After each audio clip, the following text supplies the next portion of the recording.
Hello and welcome to the Cameron and Tia Show. Today I am talking about something fun and rockin' pigtails because we're talking about my 3 best tips for photographing families. Just getting families posing, and then I'm talking about 3 of my favorite prompts. Just at the end, a quick hit, give you something fun. So let's just jump right into this.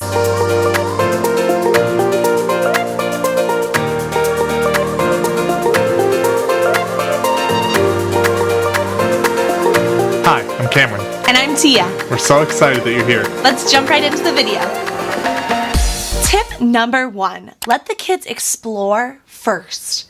Before you dive into anything, just gently introduce yourselves. Don't come on too hot, which this is a big problem for me. I come on hot all the time, but with kids, it's key that I talk in a gentler tone, that I talk quieter, that I talk slower, and I don't bring the energy yet. But first, after I introduce them, then I want to allow them to just explore. We're not going to shoot yet. I'm not going to get crazy yet. And what typically happens if we're in a studio or if we're in an outdoor space, we just say, okay, Kevin, I'm so excited to meet you. What I want you to do first is just explore. Show me what you like about this space. And then we follow them around. The parents join and they might point out a ledge and then we'll say, oh my gosh, I love that. What do you see right there? Or they might find grass that they really like and you say, oh, that is so beautiful. Let's pick it up. Let's pick some. And it's just really allowing them to get used to their surroundings. Surroundings and environment is such an important thing with young children. And so we want to make sure that they can really get used to it first before throwing them into the deep end and making them do all kinds of crazy things and smile at a big lens. So that is tip number 1, and it's so very important. Tip number 2. Learn the things that they love and play on those. Help make them giggle by utilizing those. For example, well, first, I know nothing about kid culture. Cameron and I do not have kids. I know nothing about Paw Patrol. I know nothing about, I don't know anything that's going on right now. So it's really important that I have a conversation with the parents at the beginning and I ask them, what are some things that they love right now? TV shows, movies, games on their iPad, anything. Or what are some things that really make them laugh? The parents know them better than anybody, right? So they're going to be able to tell you about things they love, like Paw Patrol or Moana or Frozen. And they're also going to be able to tell you about songs, parts of songs, or sounds, or faces that really make them giggle. Most of the time, the parents won't be able to do those to make them giggle unless you're doing individual shots of the kids, which you obviously will do, and the parents can help out and stand behind you. But most of the time, the parents are going to be involved in the shoot. And you don't want them constantly sticking out their tongues if that's the thing that makes the kids giggle. You want the parents to be able to smile sometimes. You want the parents to be able to rest foreheads romantically sometimes.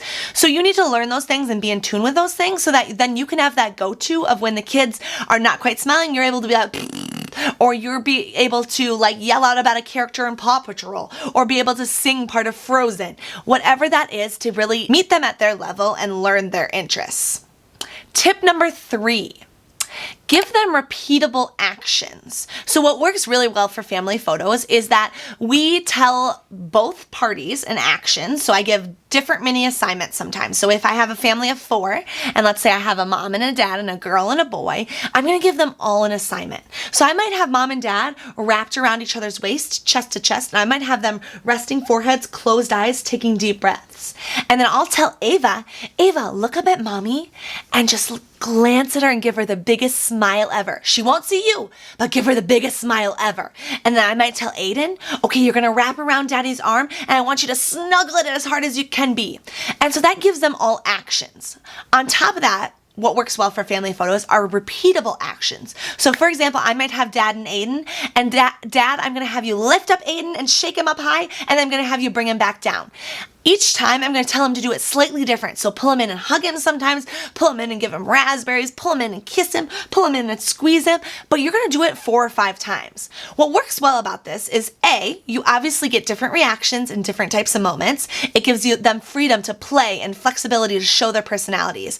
But then it also allows the kids to ease into it. They get more and more comfortable, just like with the environment tip. They get more comfortable with what dad is doing, which then allows them to embrace it more, allows them to show more genuine emotion.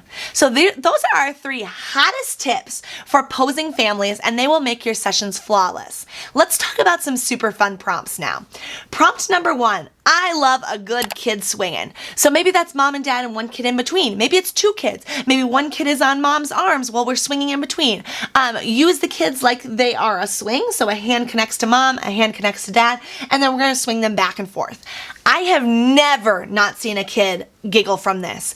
All ages, from really like toddler age up to, I don't even know, like 8, 9, 10. Everybody loves this, and it is so impossible for them to not give you genuine giggles. You can do a lot of fun crops with this. Obviously, you can get the entire family, then you can get a little tighter, and maybe it's just legs of mom and dad with the child, and maybe it's just the child, real tight, real cropped. Different angles also look awesome because you kind of get that depth of them swinging really far forward in front of the mom and dad. Next prompt I love, airplaning around. I love to have, let's say, mom grab daughter and she's gonna zoom her around, and I tell her to land in 3 separate places and kiss different people different places. So she maybe zooms Ava around and then kisses dad on the cheek with Ava, and then zooms Ava around and kisses Aiden on the top of the head, zooms Ava around and then kisses her on the cheek. It gets a lot of reactions because people are just kind of watching and it's funny, and the kid up there is having the time of their life. Last one is run around in a circle and pose.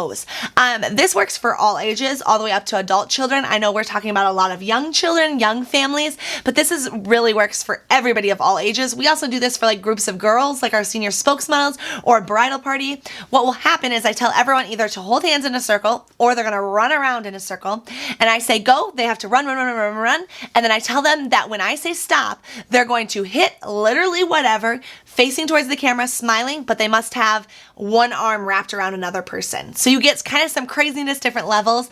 We'll up the ante depending on ages and depending on how kind of competent at the pose they are. So sometimes if it's more adult children with a family, I'll tell them that they have to have 2 hands, each of their hands on a different person, and they have to be only balancing on 1 foot. So you'll get all kinds of cute kind of like Rocky poses.